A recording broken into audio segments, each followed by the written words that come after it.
दोस्तों एसबीआई के banking series में 2019 की क्वेश्चन कर रहे थे और अब तक हम लोगों ने 56 क्वेश्चन कर लिया। नाउ चलिए अब शुरू करते हैं क्वेश्चन नंबर 57 से। क्वेश्चन नंबर 57 क्या कहता है? Find the total distance covered by boat in each up stream and down stream. आपको सिंपल कह रहा है up stream and down stream in 7 hours.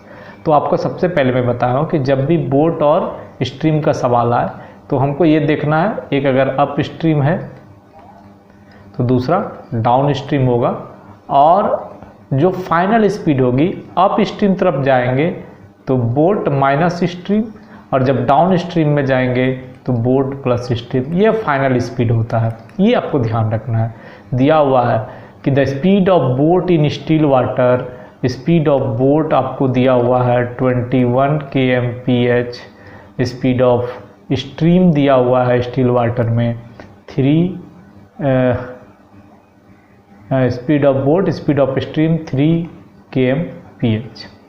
Now अब आप अगर अप स्ट्रीम की बात करिएगा तो अप स्ट्रीम में कितना हो जाएगा 21 minus 3, this is the 18 kmph, और अगर डाउन स्ट्रीम की बात करिएगा तो 21 plus 3, this is the 24 kmph।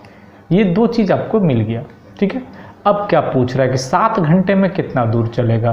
तो 7 घंटा अगर अप स्ट्रीम में चलता है और 7 घंटा डाउन स्ट्रीम में चलता है तो 18 गुने 7 अप स्ट्रीम में प्लस 24 गुने 7 डाउन स्ट्रीम में, यानी 7 आपने कॉमन ले लिया तो 8 4 12 और 2 1 3 1 4, यानी 7 गुने 2 14, 7 गुने 4 28 और 1 29, टोटल 294 किलोमीटर कहीं है, यस। तो 294 किलोमीटर टोटल डिस्टेंस चलेंगे। तो मुश्किल से 10 सेकंड में आप बना सकते हैं, मौखिक कैलकुलेशन हो जाएगा। 21 है और 3, तो 21 3 24, यानी कि आप 21 दूनी 42 कर सकते हैं, 42 सीधा बात, क्योंकि एक बार 3 माइनस हो रहा है, एक बार 3 प्लस हो रहा है, मल्टीप्लाई 7, सीधा डायरेक्ट आंसर आ जाएगा। यानी आप एकदम बिल्कुल वे में समझिए कि 21 था, एक बार minus 3, this is the upstream, 21 plus 3 downstream. तो जब दोनों को जोड़ेंगे तो ये क्या होगा? कैंसिल। दैट मीन्स कि अगर सेम ही स्पीड को अप डाउन करेगा तो सीधा इसका 2 गुना 42 और 7 घंटा 42 गुना 7 294। अगर आपने प्रैक्टिस किया है तो 10 से 5 सेकंड में आप ऐसे सवालों को आसानी से बना सकते हैं, ठीक है। चलिए अगला सवाल देख लेते हैं।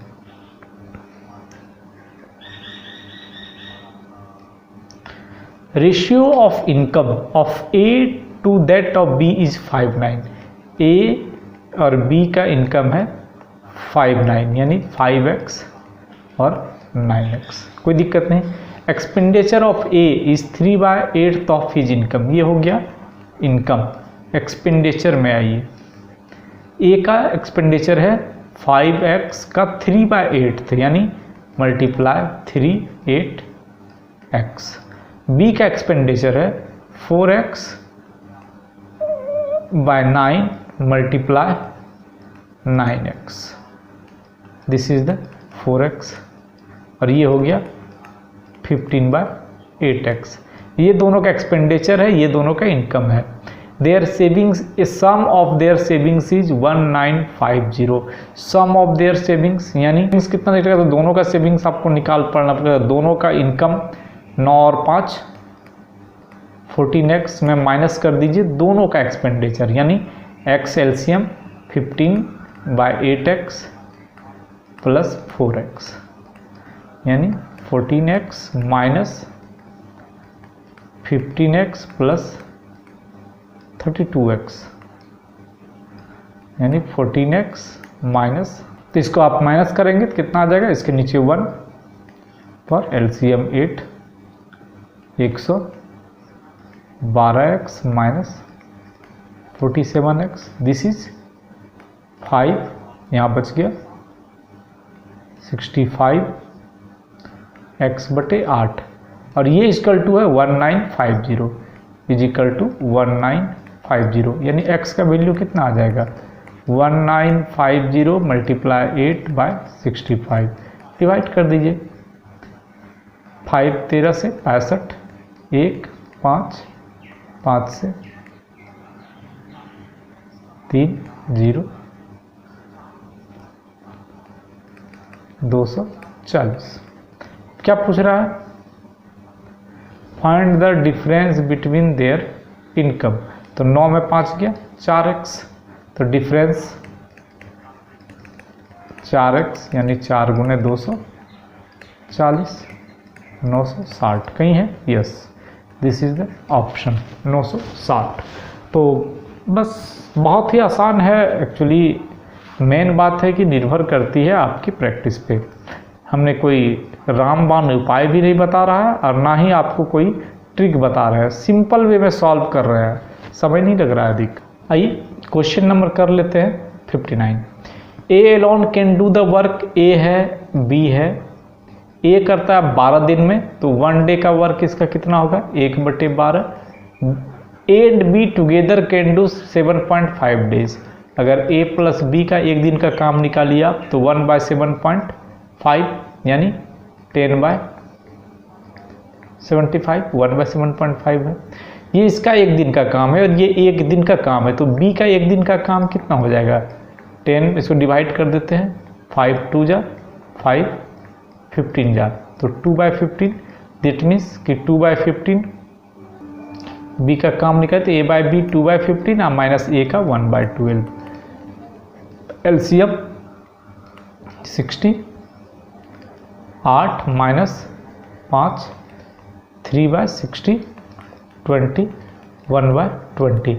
बी का वर्क निकल गया 1/20। अब पूछ रहा है find the time taken by C alone to do that work if C takes 3 days more than B. तो बी तो निकल गया आपका 20, बी इज द 20 डेज और सी जो है बी से 3 दिन अधिक ले रहा है, दैट मीन्स 23 डेज। कहाँ गया? कहीं है? Yes, this is your answer. कहीं कोई ट्रिक नहीं चलता है, कोई दिमाग नहीं, कुछ नहीं, सिर्फ छोटा सा आपको ब्रेन लगाना है और कैलकुलेशन कर देना है।